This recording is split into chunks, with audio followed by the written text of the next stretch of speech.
Hi everybody, I'm Jack and this is Raw Tropical Living. I'd like to thank you for joining me again today. I'm making this video on Saturday evening. Just got through with dinner. It's been a really nice day today. I had a very nice day today. One of my perfect weekend days. I spent it outside in the rancho. Actually, this is the second video I've made today. You'll see the other one before this one, so you'll see the first one coming from the rancho. But went to the organic farmers market this morning and brought back a big haul of stuff. As you'll see, I'm repeating myself from the first video, so I don't have to do all that. And then spent up until about maybe 2 o'clock doing food stuff, made juice, prepped some food. And then I decided it was time to get out of the house for a little while, and I went over to where I work, which they also have lodging there, so we have guests that are staying there all the time. And one of my friends who is kind of doing some consulting work there was there. And as I mentioned before, or maybe I haven't, we went for a coffee. Now, as far as caffeine for me, I used to be a vicious coffee drinker. I drink coffee all day long. Now, I haven't completely eliminated it. I will probably have a cup of coffee, like on the average, maybe twice a week. Just black coffee, or maybe, you know, when I used to could go to my organic market in San Jose, I'd have a nice organic cappuccino with almond milk. But anyhow, it was a beautiful day today. I just finished it off with a really nice dinner, a great salad, fresh salad. So I'm feeling really good. And I wanted to come to you tonight with this video. The title, What Has This Raw Vegan Lifestyle Done For Me? A few videos ago, I told you my story, so you kind of know the health things that it's done for me. You know, I stopped the booze, I stopped smoking, lost some weight, and I'm just generally healthier and happier. So I'm not as much talking about the physical changes or what it's done for me as I'm talking about more the inner changes. I was never, like I say, I don't think I was a jerk or anything, but one of the things, like I say, when you're eating a standard American diet, it's bad enough.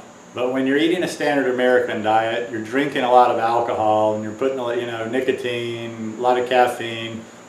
You're fuzzy. You're fuzzy. So one of the first things that happened really quick after I became raw vegan, or a high raw vegan, I was fairly high even in the beginning, was the clarity. You know, just my mind clearing out, and all of a sudden just you know, like, wow, you know, like almost like this fog had been lifted that I had been in for years. It opened some awareness, and it opened a consciousness.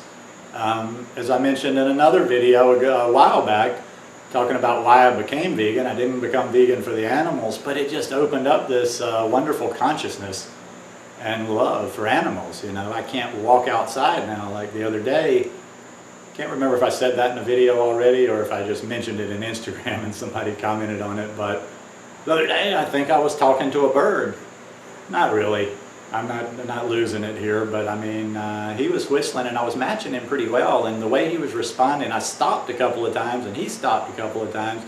It was pretty cool, but you know, I've just developed this consciousnness for all animals. I see a dog on the street, I see, you know, an iguana, I see pretty much anything, and I just feel this connection, you know, like we are all connected. You know, we're all on the same planet. None of us have any more rights to this planet than others. It brought me, I was a fairly, not a soft-hearted person, but I would say I was a decently kind person, but it did really amp my compassion for other people also, and it opened my eyes to, you know, like I say, the raw food thing isn't my only thing. It's not like I'm just sitting around raw food all the time. You know, my whole thing, it's like it's a collective journey. The raw food gives me the proper fuel for this journey. It gives me the mental clarity for this journey. But there's so much else. You can't just sit around and think food all the time. You know, I've been a little blocked. I haven't been meditating in a while, but meditation's a big part. As I talked about in a couple of videos ago, mindfulness.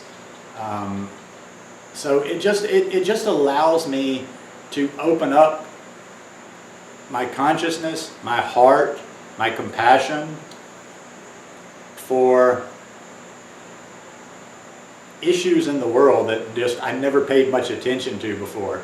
Now, I'm not talking so much, and I know everybody has their things out there. There's so many groups and causes and things people talk about now.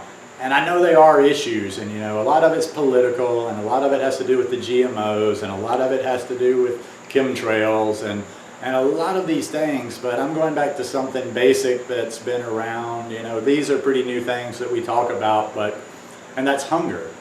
I've developed, in the last couple of years, I've developed a real, I don't even know how to describe it. It's almost, it's an ache.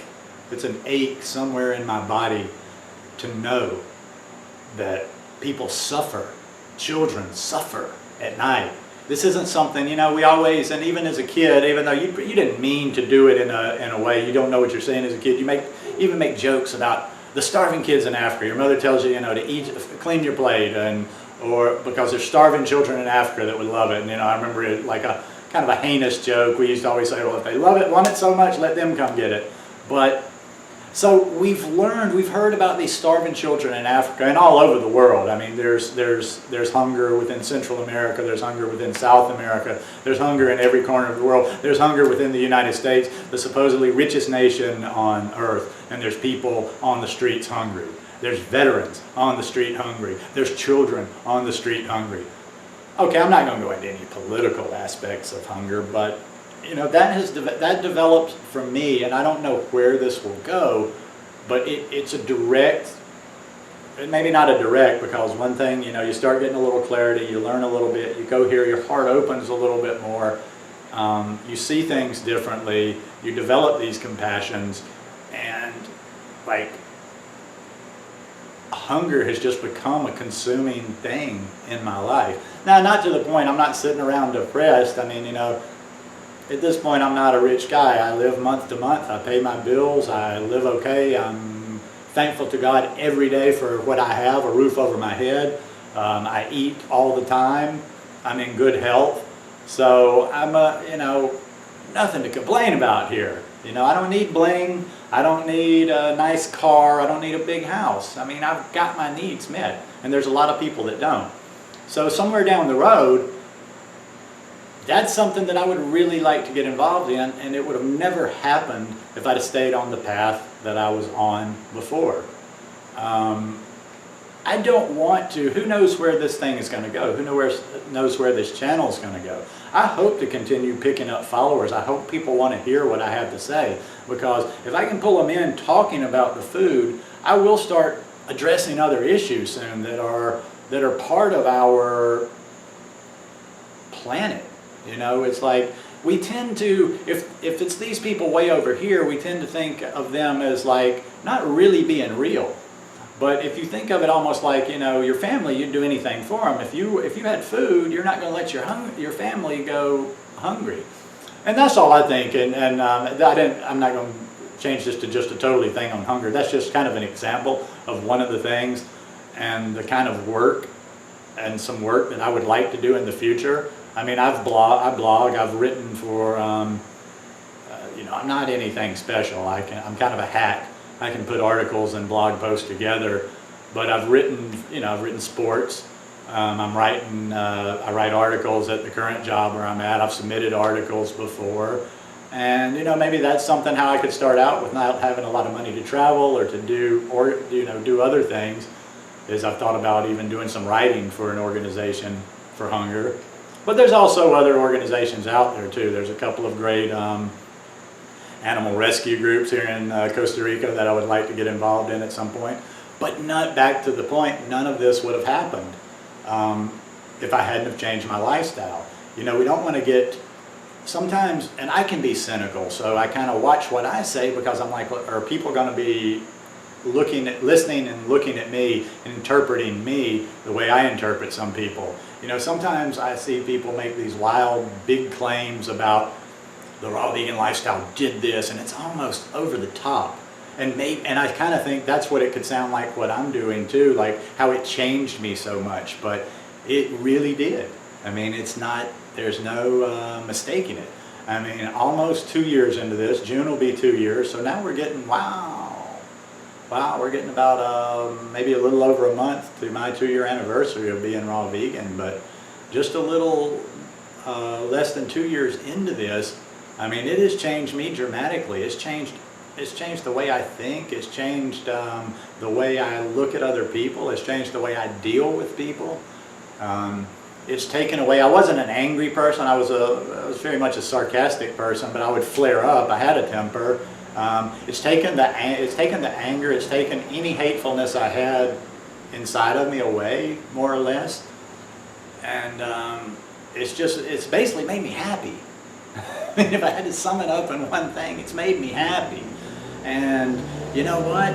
Like, I've had conversations with people, and they're like, well, why do you do this over and over and over? And you don't have to be so strict, and I don't consider it strict, but, or you don't have to do this, or you could eat this. I don't want to do that. I don't want to take away how I feel.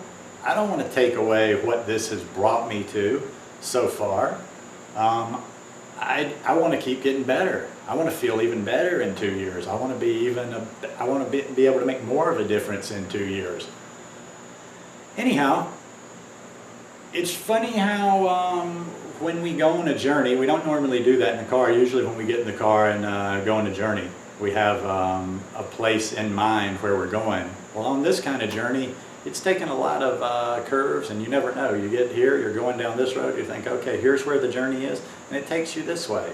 And you go down that way for a while, and it takes you that way. And it's very interesting, and I'm anxious to see where it's going to take. But to finish up, the real thing that I would like to leave with you on this is give some real thought to what you're doing. Analyze your reasons for wanting to try this lifestyle, for wanting to do this lifestyle. What are you looking to get out of it? Is it purely physical? Is it purely about the animals? Is it about the environment? Or do you have a belief of me that it can all kind of come together, that one thing may draw you in, but eventually you would hope that it's all of those things?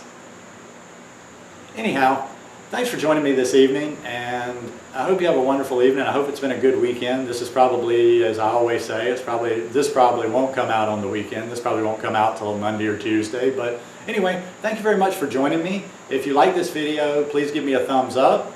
Hope you'll subscribe to the channel, and have a great evening.